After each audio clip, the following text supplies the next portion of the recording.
তো মাঝে মাঝে সত্যি কথা বলতে গেলে আমি আমার সাবস্ক্রাইবারদের রিকোয়েস্ট রাখি। তারা অনেক রকম রিকোয়েস্ট করে মেসেঞ্জারে বিভিন্ন জায়গাতে, দাদা এটা রিভিউ করে দাও, এটা নিয়ে একটু কথা বলো। তো আমি রাখার চেষ্টা করি।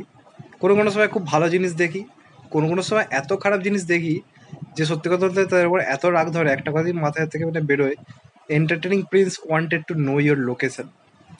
তো আমার কিছু সাবস্ক্রাইবার আমাকে একটা জিনিস পাঠায়, আমার দিমাগ খারাপ করে দেওয়ার জন্য হয়তো আমাকে পাঠিয়েছিল। এটা তাদের টার্গেট ছিল আমাকে আজকের দিনটা জাস্ট শুইয়ে দেওয়ার জন্য, আমাকে অজ্ঞান করে দেওয়ার জন্য, যাতে এই আজকে উঠে না ভিডিও করতে পারে। কিন্তু আমার প্রচণ্ড মনের জোর, সেই কারণে আজকে উঠে আবার ভিডিও করতে পারছি। একটা ট্রেলার দেখে আমার মাথা থেকে শুরু করে পেছন পা সব ফিনিশ হয়ে গেছে। সিনেমাটার নাম হচ্ছে সোনার চর। কী নাম বললাম? সোনার চর। তো এটা ঈদে রিলিজ করছে।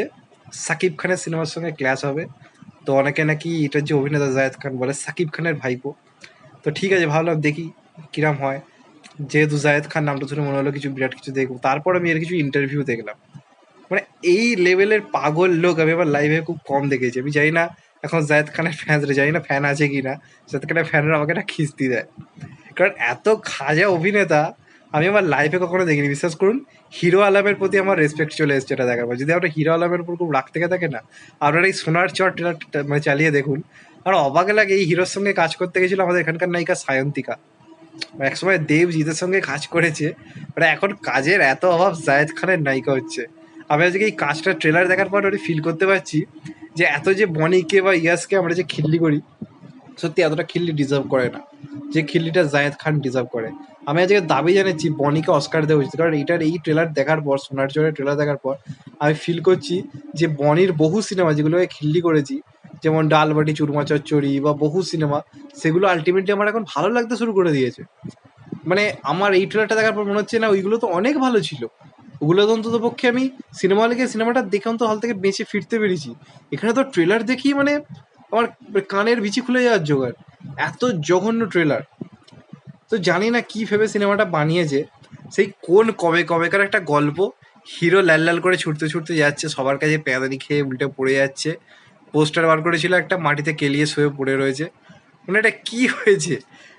সেই কবেকার চিরঞ্জিতের সেই বেদের মেয়ে জ্যোৎস্না, তারপর সেই বেদনীর প্রেম, ওই আমলের সিনেমা। ওই সময় চিরঞ্জিতের কাছ থেকে স্ক্রিপ্টটা কোনোভাবে চুরি হয়ে গেছিলো, যে এতদিন পর কারোর মনে হয়েছে বাংলাদেশে চলো এটা নিয়ে গল্প বানানো যেতে পারে। তো কবেকার সেই গল্প নিয়ে স্ক্রিন প্লে দেখে আমরা যে কি পরিমাণ ক্রিঞ্জ লাগবে আপনি কল্পনা করতে পারবেন না। ট্রেলারটা কিভাবে কেটেছে, প্রত্যেকটা সিন জাস্ট বসিয়ে দিলেই হলো, একটা ট্রেলার হয়ে গেল। যা তা যা তা হয়েছে। এটা দেখার পর আপনি তো রাজকুমার ফাজকুমার নিয়ে আপনি খিল্লি করতে পারবেন না। আপনার মনে হবে যে সেটা তো অনেকাংশে এগিয়ে রয়েছে এই কাজটা দেখার পর। কি ভেবে ক্লাসে আসছে, কি ভেবে সিনেমাটা বানিয়েছে, সত্যি কথা বলতে গেলে জানি না। আর এর যে হিরো, যা তা বকে, আমি কিছু ইন্টারভিউ আজকে দেখছিলাম, যা পারে বকে যায়। এর থেকে আমি তো বলবো খানিকটা ব্যক্তিত্ব রয়েছে অন্যান্য ওখানকার যারা রয়েছে তাদের, অনেক ব্যক্তিত্ব রয়েছে। এর কোনো ব্যক্তিত্বই নেই, যা পারছে ইন্টারভিউতে বকে যাচ্ছে। আবার কমেন্টে বিভিন্ন জায়গাতে লিখে বেড়াচ্ছে যে জায়েদ খানের সিনেমা না দেখা সোনাকে তামা মনে করা। নিজের তারিফকে নিজে করে ভাই। এর থেকে আমি বলবো যে বনি এর অভিনয় দেখার পর বলতে পারে যে আমি লিডিং মোস্ট হিরো। এর পাশে যদি বনিকে দাঁড় করে, বনি অনায়াসে গর্ব করে বলতে পারে যে হ্যাঁ আমি লিডিং মোস্ট হিরো। সিরিয়াসলি এদের নিয়ে একটা ইউনিভার্স করা হোক, এই সমস্ত অভিনেতাদের নিয়ে। জায়েদ খান থাকবে, বনি থাকবে, ইয়াস থাকবে, আর কেউ জাগরা যাক, আমি বলছি আমি যাবো। এটা ক্রস ওভার করা হোক, ভারত বাংলাদেশ নিয়ে একটা যৌথ মুভি করা হোক, এই জোকারগুলোকে একসঙ্গে নিয়ে একটা সিনেমার নাম দেওয়া হোক বালের চর। আমি গ্যারেন্টি দিচ্ছি আমি দেখতে যাবো। তবে ট্রেলারটা দেখলে আমরা বলবো দেখুন একবার, কারণ এরকম এত ইউনিক কাজ, এত ইউনিক কনসেপ্ট দুই বাংলায় কখনো হয়নি, এত নতুনত্ব কাজ। যাই হোক, আমার মনে হলো এটা নিয়ে কথা বলা, এই কারণে বললাম সাবস্ক্রাইবারদেরকে রিকোয়েস্ট করবো, এত তাড়াতাড়ি আমি চাই না আমার মৃত্যু হোক।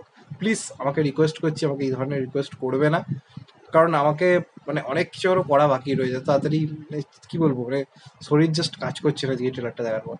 এত ক্রিঞ্জ কি করে হতে পারে একটা জিনিস। সায়েদ খান কি, আমি এই লোকটাকে জানার জন্য এখন আমাকে এখন রিসার্চ করতে বসতে হবে যে কে এই প্রাণীটা।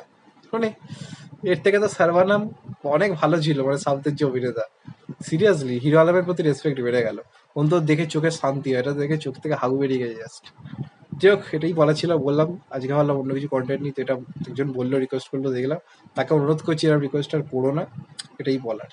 যাই হোক, চ্যানেলটা নতুন হলে চ্যানেলটাকে সাবস্ক্রাইব করে দিও and get the bell icon. ভালো থেকো সবাই, টেক কেয়ার, নমস্কার, আবার দেখা হবে। এখন তো বাই, টেক কেয়ার, সবাই ভালো থেকো, সুস্থ থেকো, নমস্কার, আবার দেখা হবে।